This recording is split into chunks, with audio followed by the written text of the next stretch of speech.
Bonjour à tous, j'aimerais parler des IVG, des fausses couches, mais sous l'angle masculin cette fois-ci.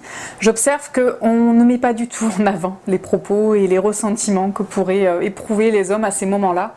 Et on est souvent en train de différencier, de faire des comparaisons. Je pense que la douleur et la souffrance restent la douleur et la souffrance, et que si on écoutait un peu plus les hommes et si les hommes s'autorisaient un peu plus à partager ce qu'ils ressentent, eh bien on pourrait aussi guérir un petit peu ces histoires de famille et ces histoires de fausses couches et d'IVG, parce qu'il y a des choses qui se fichent comme ça dans les non-dits, et les messieurs se retrouvent souvent mis de côté parce que c'est des trucs féminins.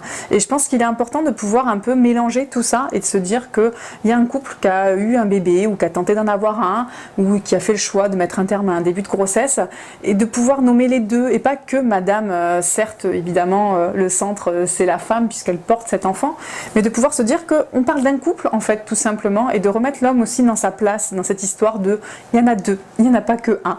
Et pour avoir parlé avec des hommes, il y en a qui sont vraiment dévastés et qui ont vraiment subi certains événements comme des fausses couches et des IVG de manière brutale et violente.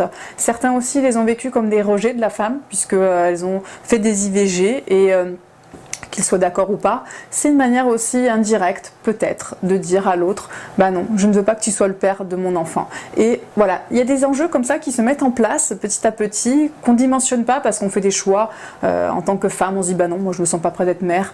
Mais ça a un impact aussi en face, donc je veux culpabiliser évidemment personne, mais plutôt soulever un petit peu des sujets auxquels on n'aurait pas pensé, parce que on se dit c'est juste pour nous, mais est-ce que c'est juste pour l'autre? Mais de pouvoir se dire « ok, moi j'ai fait mon choix et je vais aller jusqu'au bout de mon choix ». Par contre, je pense que c'est important qu'on en parle, c'est important que tu puisses me dire ce que tu ressens.